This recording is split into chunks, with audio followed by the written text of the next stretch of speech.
Ya, jadi hari ini kita masih di tema kita udah 2 bulan ya, 2 bulan kita di tema panggilan hidup. Uh, Khusus bulan ini terutama kita kedatangan pembicara-pembicara hebat. Nah, hari ini juga pembicara hebat juga. Ini import dari Malaysia ya. Nah, tapi ini nggak usah takut.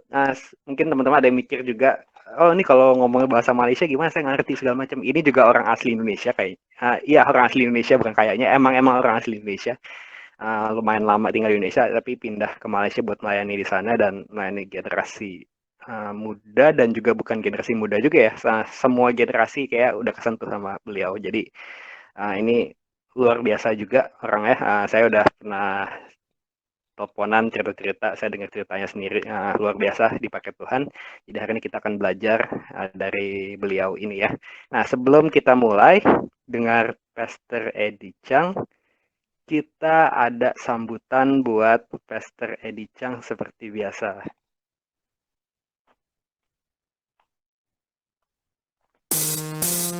Selamat datang Pastor, terima kasih sudah mau datang melayani kami.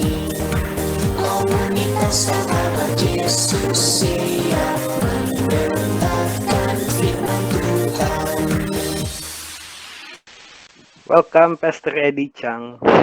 Welcome Pastor. Pastor Eddie. Terima kasih. Welcome Terima Pastor kasih. Eddie Chang.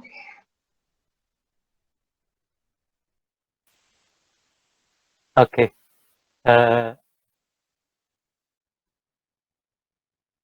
Apakah saya langsung? Udah boleh ya? Oke.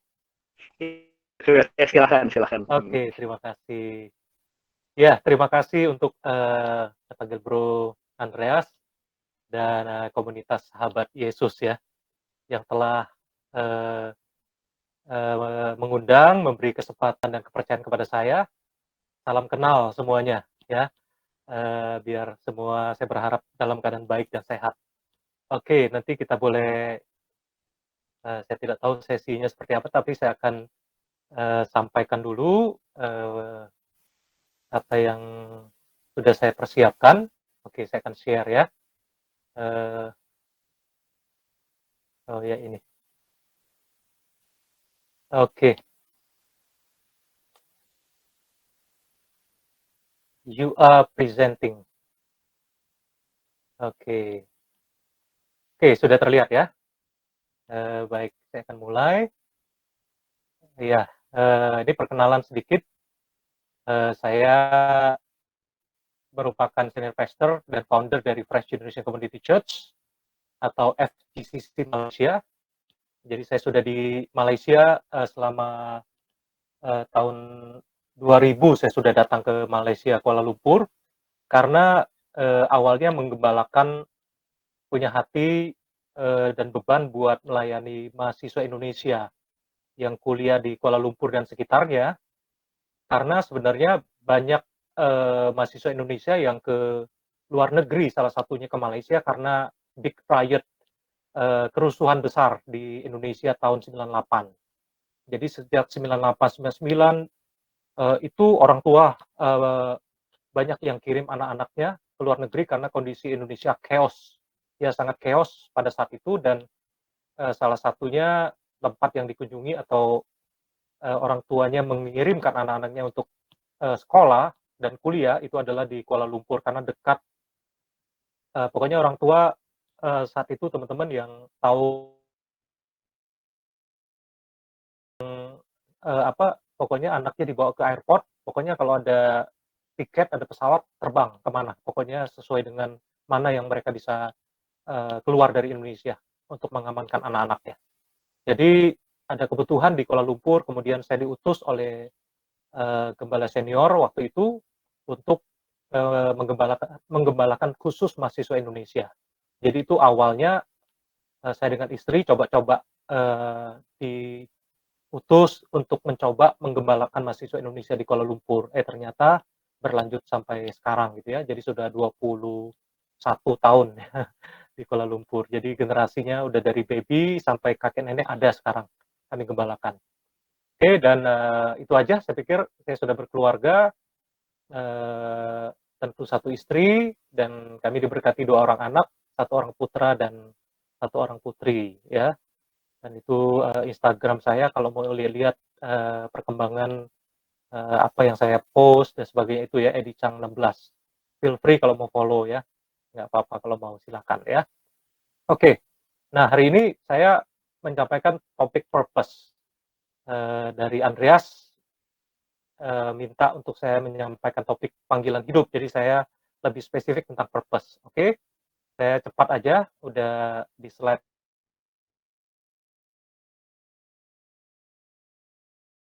Intention of something. Oke, jadi tujuan itu adalah aim ya, apa yang menjadi sasaran atau goal atau maksud atau alasan dari sesuatu. Jadi kalau kita bicara purpose, kalau kita lihat teman-teman mungkin ada di kamar ya saat ini atau di rumah di mana, lihat setiap benda yang ada di sekitar kita itu pasti ada tujuannya. Ada lampu pasti ada tujuannya. Di depan saya ini ada laptop, ada meja, ada gelas ya, ada pen, ada buku, ada AC, semua ya, lemari, ada buku, semua ada tujuannya. Jadi teman-teman tentu kita jauh lebih besar, lebih mulia daripada benda-benda itu ya. Kalau benda-benda yang kita lihat itu diciptakan ada tujuannya, apalagi engkau dan saya. Diciptakan oleh Tuhan pasti ada tujuannya. Cuma seringkali kita berpikir maunya kita gitu ya. Tapi kita lupa bahwa sebenarnya kita ada karena ada maksud dan tujuan Tuhan ya untuk dinyatakan melalui engkau dan saya. Gitu ya. Oke. Nah, saya akan mengambil beberapa poin dari Yohanes 21 ayat 15. Kita akan baca dari ayat ini. Teman-teman nanti boleh baca perikopnya komplit ya. Teman-teman nanti bisa temukan latar belakangnya dan saya jelaskan nanti sebentar aja. Oke, saya bacakan ayat 15 dari Yohanes 21. Dikatakan sesudah sarapan, Yesus berkata kepada Simon Petrus, Simon, anak Yohanes, apakah engkau mengasihi aku lebih daripada mereka ini? Jawab Petrus kepadanya, benar Tuhan. Kau tahu bahwa aku mengasihi engkau. Kata Yesus kepadanya, gembalakanlah domba-dombaku. Jadi latar belakang dari Yohanes 21, pada saat itu Yesus sudah bangkit dari kematian.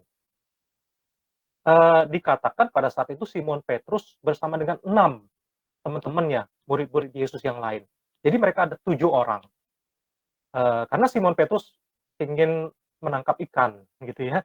Dan 6 temannya berkata, kami ikut engkau untuk menangkap ikan. Jadi kita nggak tahu, jangan-jangan mungkin selama ini sejak mereka mulai ikut Yesus jadi murid, kan profesi mereka sebelumnya kebanyakan mereka nelayan. Mungkin udah nggak sempat lagi nangkap ikan, karena banyak nangkap jiwa gitu kan, banyak melayani bersama dengan Yesus. Jadi ketika Yesus disalibkan, ya mati, bangkit, dan Petrus dan teman-teman ini sepertinya agak kebingungan. Mau ngapain ya sekarangnya guru sudah mati gitu ya. Dan saat itu kemudian dikatakan Yesus menampakkan diri kepada mereka.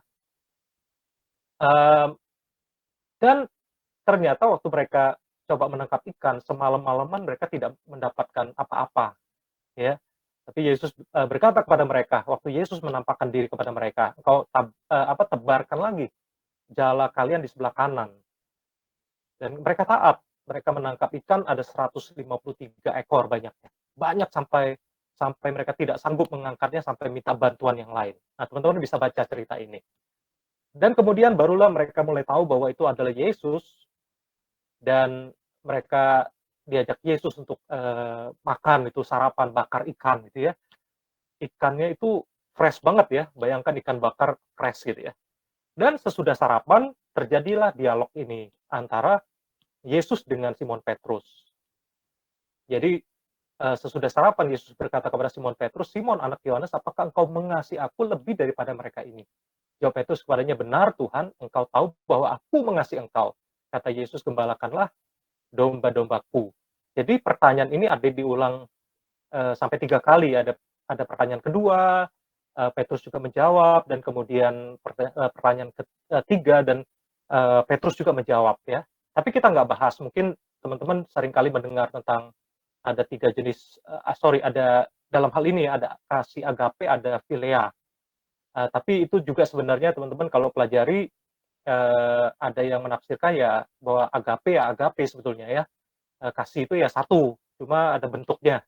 Ada eros lah, semuanya harus itu adalah kasih ya, tidak dibedakan sebetulnya. Tapi ada yang membedakan ya nggak masalah juga penafsiran ya. Tapi saya nggak bahas itu karena saya yakin teman-teman mungkin udah sering mendengar hal itu ya. Tapi saya mau ambil angle yang lain hari ini. Oke, dalam hubungan dengan purpose ya. Ini menarik teman-teman.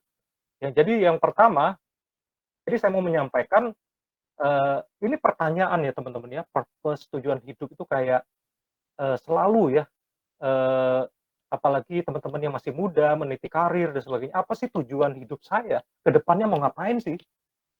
Kalau kita perpendek lagi, tahun ini mau ngapain ya? Buat apa ya? Kenapa sih saya ada di dunia ya? Ngapain saya? Tuhan izinkan masuk tahun 2022 ngapain ya? Jadi selalu berpikir ke depan, ngapain ya supaya hidup saya maksimal? Apa sih kehendak Tuhan dalam hidup saya dan sebagainya? Itu pertanyaan yang sangat wajar teman-teman. Karena kita mencari, kita ingin hidup kita produktif, kita ingin hidup kita maksimal gitu ya. Nah, tapi seringkali jadi terjebak. Kita pikir tujuan hidup itu adalah yang pertama. Jadi saya mau bahas tentang wrong mindset related with purpose. Jadi mindset yang salah tentang tujuan hidup, yang pertama kita merasa bahwa tujuan hidup itu tercapai kalau kita feel better than others. Kita merasa lebih baik daripada yang lain. Nah, dari mana? Saya ambil ayat di atas ini ya. Pertanyaan Yesus kepada Yohanes, apakah engkau mengasihi aku lebih daripada mereka ini? Nah, teman-teman, ini pertanyaan yang tidak salah. Cuma kalau tidak hati-hati, Simonnya merasa, oh iya ya, mungkin aku lebih mengasihi Tuhan lebih daripada mereka ini. Jadi kita merasa bahwa kalau kita lebih rohani, kita merasa lebih cinta Tuhan, kita merasa lebih daripada yang lain. Dan kita kalau merasa feel better, merasa signifikan, merasa lebih baik daripada yang lain, kita merasa, oh tujuan hidup saya tercapai nih, saya puas nih. Karena tidak seperti si Budi yang kurang mengasihi saya, mengasihi Tuhan gitu ya. Mohon maaf kalau ada nama Budi ya. Jadi kita compare hidup kita dengan orang lain. Ini mindset yang salah. Apakah mengasihi Tuhan itu salah? Tidak sama sekali. Kita harus mengasihi Tuhan. Tapi mengasihi dia ya karena Tuhan, ya Yesus itu kita kasihi bukan karena supaya kita merasa lebih baik daripada yang lain, merasa lebih melayani, merasa lebih rindu sama dia. Seringkali kita merasa bahwa tujuan hidup kita attached dengan feeling significance itu.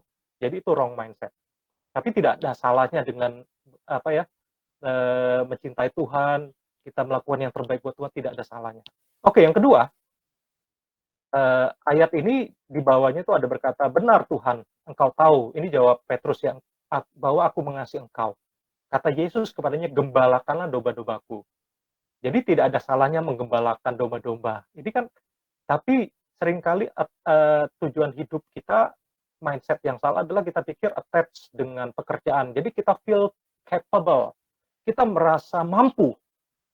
Jadi kita merasa tujuan hidup itu tercapai kalau kita ada sesuatu yang kita kerjakan, ada yang sesuatu kita hasilkan. Apakah salah dengan ini?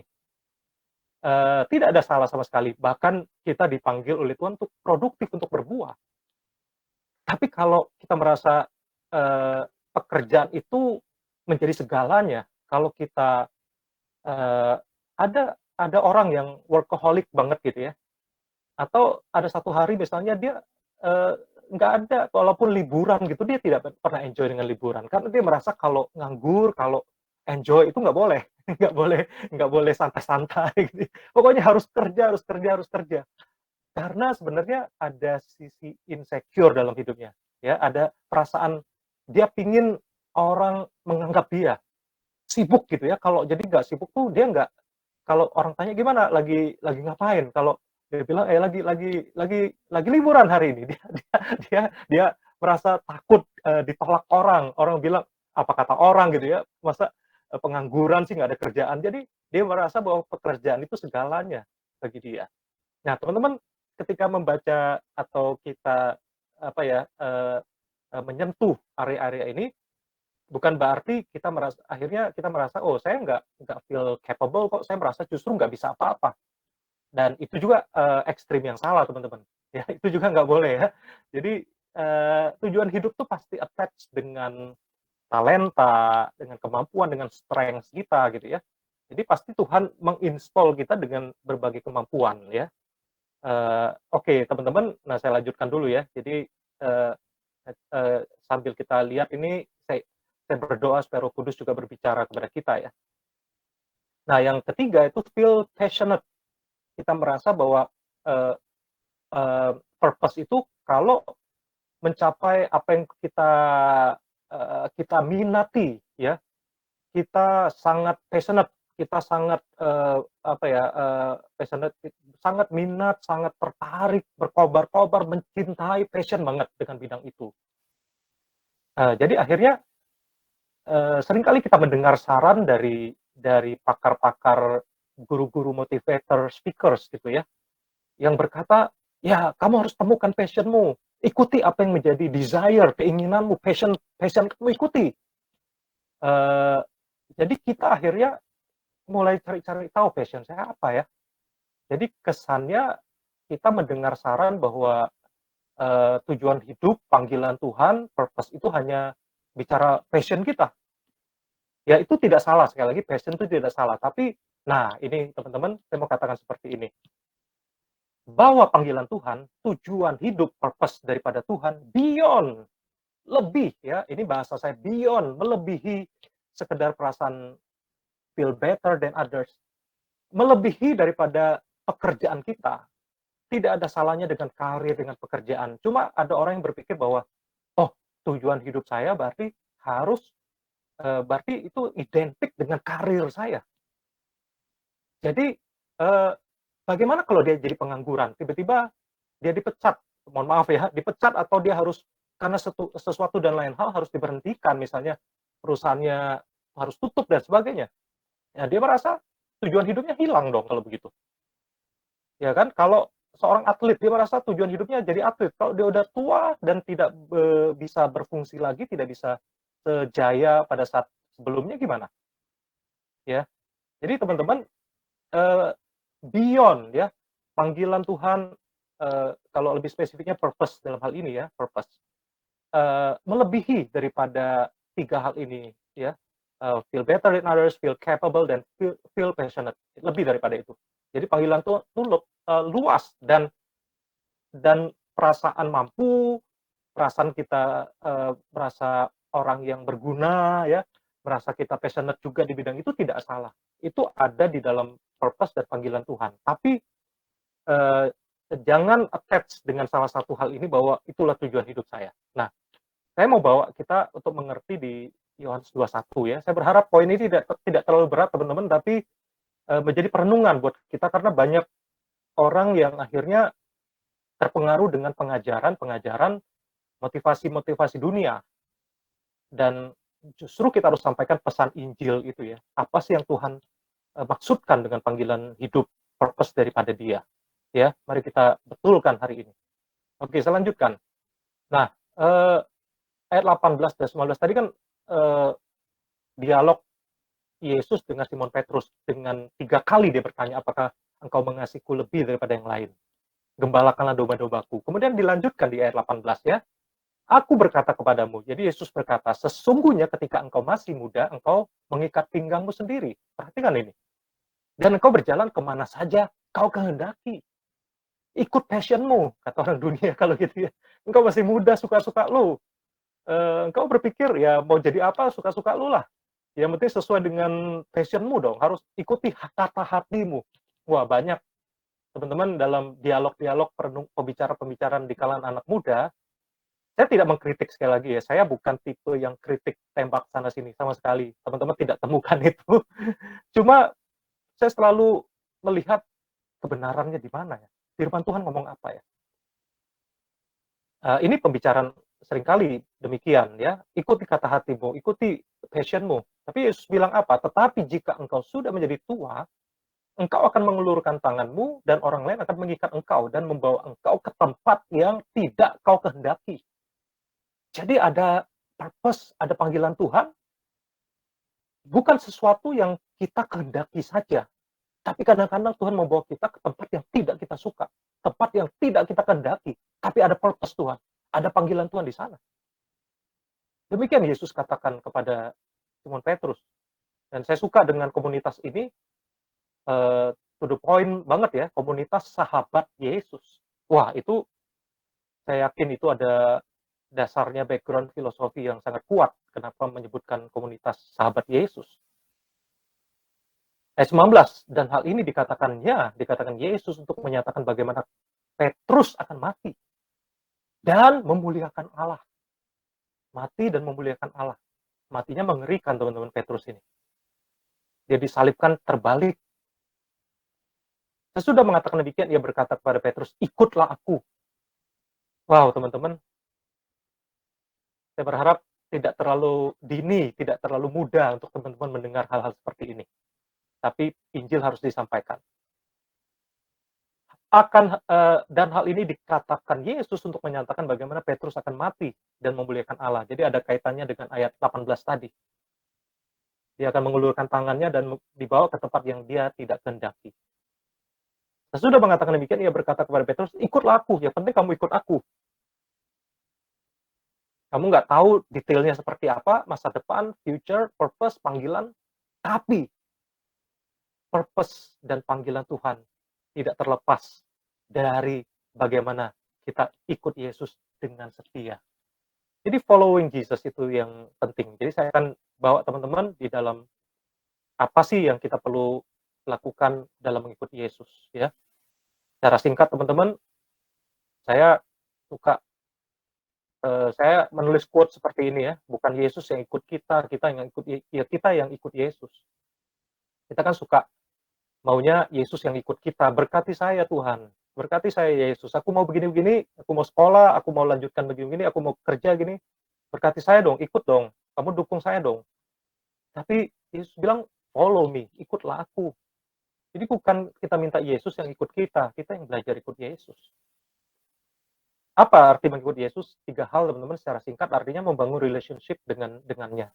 Kata follow me, ikutlah aku, berarti follow the person, bukan follow the story. Follow cerita Alkitab kan udah lama, tapi follow me artinya Yesus hidup selama-lamanya. Dia menyertai kita dan bahkan dia tinggal dalam kita melalui Roh Kudus. Jadi Bapa, Yesus, Roh Kudus itu sama. Dia tinggal dalam diri kita, Yesus ada dalam hati kita. Mari bangun relationship dengan dia lewat teman-teman, lewat persekutuan seperti ini, baca Alkitab, doa, menyembah. Bahkan sebenarnya kata membangun relationship dengannya itu ada kata contohnya Nuh, itu di Perjanjian Lama ada Nuh kan. Nuh itu bergaul dengan Allah.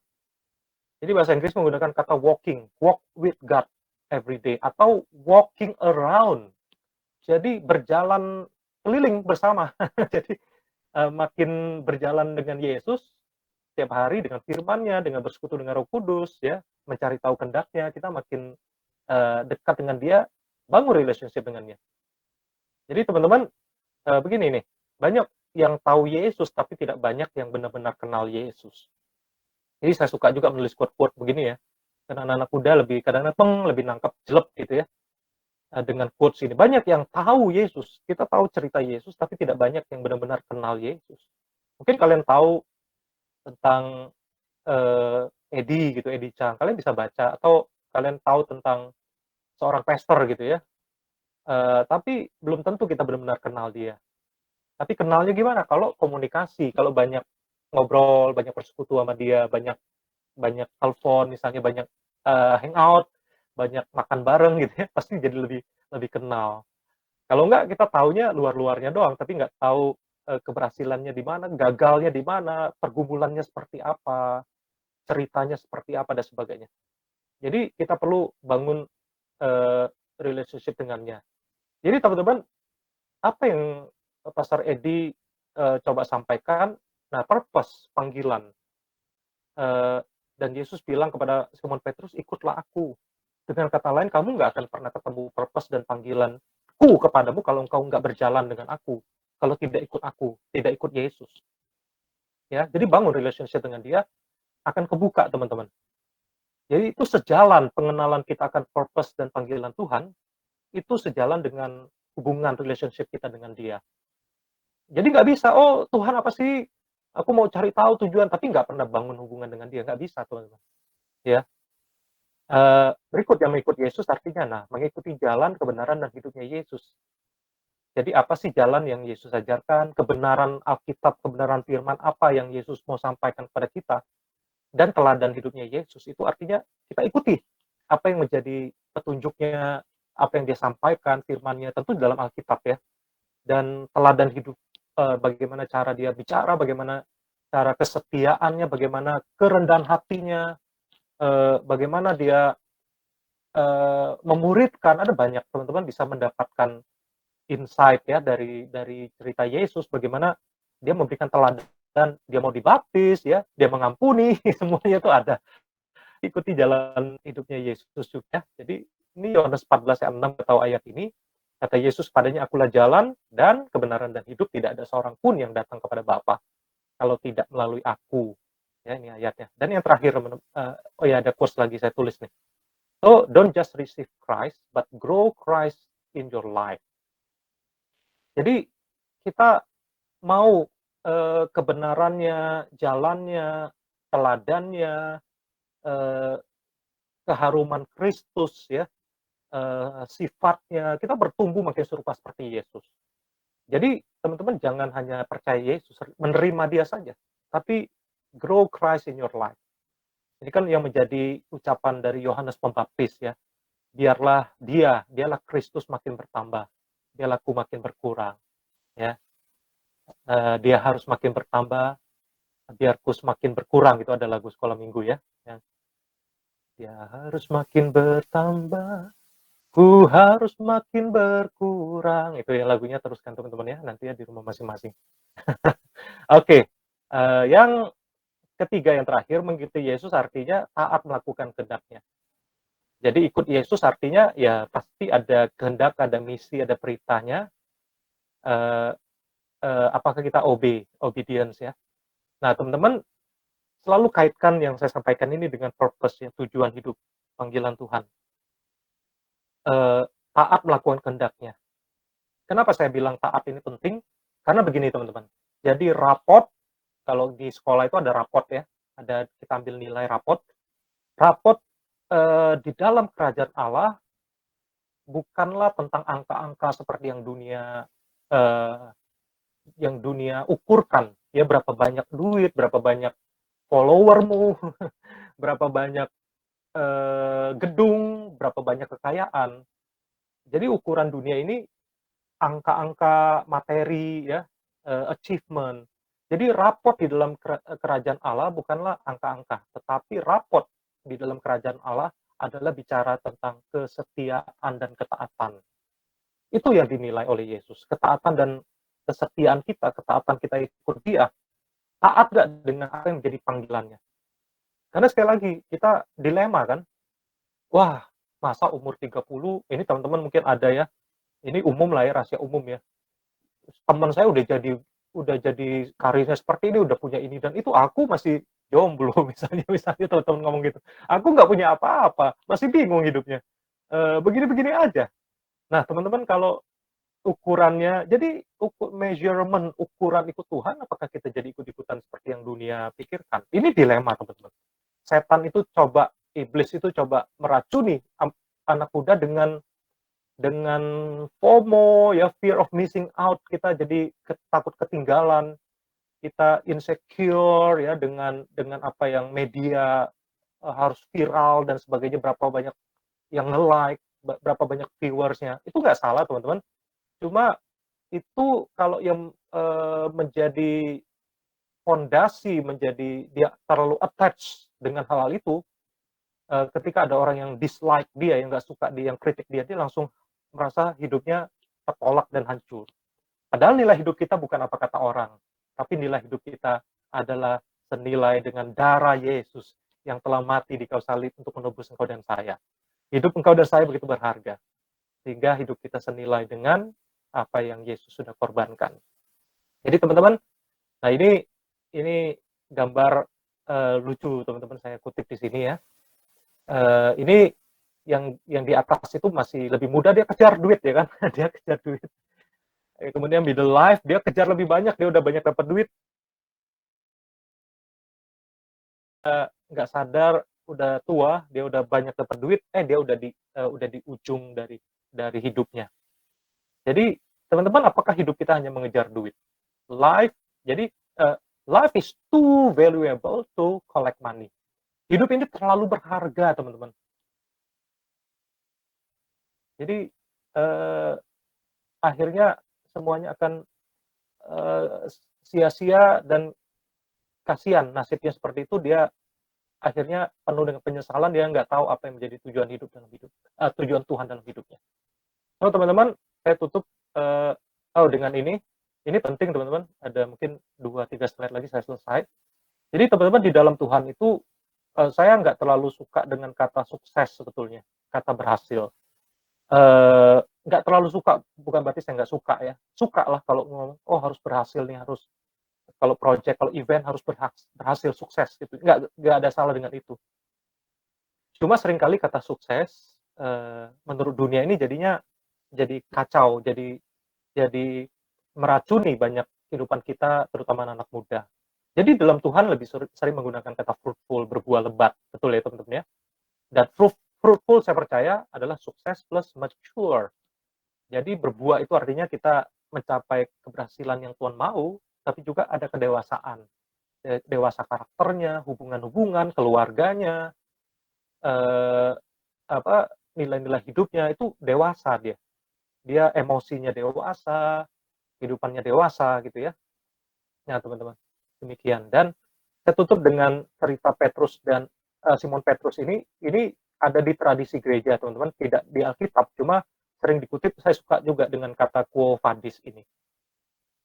Jadi menurut tradisi gereja ada catatan begini teman-teman. Jadi waktu itu Simon Petrus sudah ditangkap di zaman kaisar yang kejam, itu Kaisar Nero ya. Di zaman kekaisaran Romawi kan ada kaisar yang kejam, tuh Kaisar Nero. Tahunnya 64 Masehi teman-teman, 64 Masehi. Nah jadi Petrus ini ditangkap dan dia melarikan diri ya. Dia melarikan diri, dia melarikan diri. Ternyata waktu ini ditulis ya di dalam tradisi gereja, dan dikatakan di jalan yang bernama Jalan Apian ya, Jalan Apian, dia ketemu dengan Yesus, penampakan Yesus gitu ya. Dan Petrus tanya kepada Tuhannya, kepada Yesus, yang ternyata Yesus saat itu memikul salib di Jalan Apian itu. Yesus sedang memikul salib dan Petrus bertemu dengan Yesus yang memikul salib di Jalan Apian. Kemudian Petrus tanya kepada Yesus gitu ya, kepada tuannya ini, kepada Tuhannya, quo vadis domine. Quo vadis domine. Artinya, kemana engkau akan pergi Tuhan? Jadi Petrus ini tanya kepada Yesus yang memikul salib. Quo vadis domine. Dan Yesus jawab apa? Yesus bilang, Romam vado iterum crucifigi. Yesus bilang, saya akan pergi ke Roma untuk disalibkan lagi. Jadi ketika Petrus mendengar jawaban Yesus, dia sedih dan dia memutuskan kembali ke Roma. Dan dia ditangkap dan dia bilang, saya merasa tidak pantas untuk disalib normal, tapi saya minta disalibkan terbalik. Gitu teman-teman, catatan tradisi gereja mengatakan tentang kehidupan Petrus. Nah saya sampaikan begini teman-teman, kita tentu pikir, wah ngeri sekali ya ikut Tuhan ya, seperti Petrus ini. Tentu tidak Petrus punya jalannya, tentu kita tidak harus seperti Petrus, kecuali ada yang jadi martir dan sebagainya teman-teman ya. Tapi poin di sini adalah tentang ketaatan dia akan mengikuti kehendak dan tujuan daripada Tuhan, menggenapi apa yang Yesus katakan tadi dialog di Yohanes 21. Ketika kau muda, engkau mengikat pinggangmu dan engkau bisa pergi kemana saja. Tapi ketika engkau udah tua, kamu akan mengulurkan tanganmu dan engkau akan dibawa ke tempat yang tidak engkau suka. Jadi teman-teman,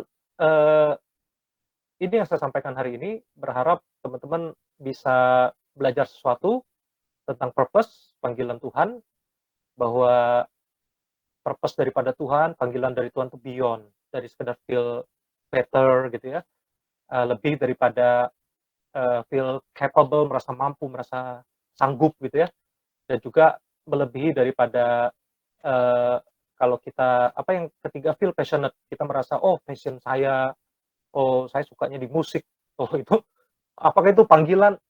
Ya bisa aja teman-teman, itu bagian karir untuk kita ada panggilan Tuhan di sana. Ya, yes, tidak ada salah. Tempatnya di mana, lokasinya di mana, itu tidak salah sama sekali. Tentu kita harus menemukan tempat yang menjadi ya seperti ikan ketemu airnya, wadahnya untuk kita maksimal, areanya apa, ya aktivitasnya apa dan areanya apa, itu tidak salah. Tapi teman-teman, panggilan Tuhan beyond dari 3 hal itu. Dan panggilan Tuhan hanya kita bisa temukan saat kita follow Jesus, mengikuti Yesus gitu ya. Dengan cara bangun relationship dengan Dia, ya, kita ikutin jalan kebenaran dan hidup yang Yesus teladankan, dan jangan lupa ya teman-teman untuk kita taat gitu ya, raport dalam kerajaan Allah itu tentang ketaatan dan kesetiaan. Disitulah kita menemukan apa yang menjadi purpose dan panggilan Tuhan dalam hidup engkau dan saya. Puji Tuhan, demikian. Terima kasih teman-teman. Kiranya Tuhan Yesus memberkati. Saya serahkan kepada Andreas, atau saya doa sebentar ya, boleh ya? Izinkan saya doa. Boleh. Saya doa, nanti mungkin mau dilanjutkan tanya jawab atau apa, silakannya nanti ya. Oke. Boleh saya berdoa ya buat teman-teman semua. Bapa Sorgawi, hamba berdoa buat adik-adikku yang aku kasihi, di masa muda mereka sedang banyak pergumulan, banyak pertanyaan tentang tujuan hidup dan panggilan hidup. Biarlah Tuhan, hari ini mereka boleh sedikit dicerahkan, mendapat enlightenment daripada Engkau, sehingga menolong mereka mulai berpikir ulang Tuhan tentang apa sih yang mereka kejar dalam hidup ini, tanpa mengurangi kerja keras, semangat untuk upgrade Tuhan, untuk excellent. Tapi biarlah lebih daripada itu, yang mereka rindu kerjakan itu adalah sesuai dengan panggilan, dan mereka rindu mencari tahu apa yang Engkau mau Tuhan, bukan yang mereka mau. Berkati mereka Tuhan di dalam sekolah, pekerjaan, relationship, keluarga, pelayanan, karir mereka apapun bentuknya. Biarlah Engkau yang memberkati dan menolong mereka, berikan pencerahan, tuntunan, bimbingan daripada Engkau setiap hari, sehingga menemukan mereka boleh berjalan Tuhan kepada apa yang menjadi kehendak-Mu dalam hidup mereka. Berkati mereka Tuhan, kuatkan mereka. Yang lemah Engkau segarkan kembali, kuatkan ya Tuhan. Yang dalam kebingungan Engkau juga memberikan pencerahan dan jalan keluar buat mereka. Mereka jadi lebih fokus, mereka tahu harus melakukan apa ya Tuhan. Selesai dari acara hari ini, mereka boleh disegarkan, dikuatkan, dan didorong Tuhan untuk mengerjakan kehendak-Mu. Terima kasih Bapak, memberkati Andreas dan teman-teman semua di komunitas sahabat Yesus ini, terus bertumbuh, berbuah, sukses, dan mature, jadi dewasa di dalam Tuhan. Terima kasih Tuhan, ini doa kami, dalam nama Yesus berdoa dan mengucap syukur, haleluya. Amin. Thank you teman-teman, saya kembalikan kepada Andreas.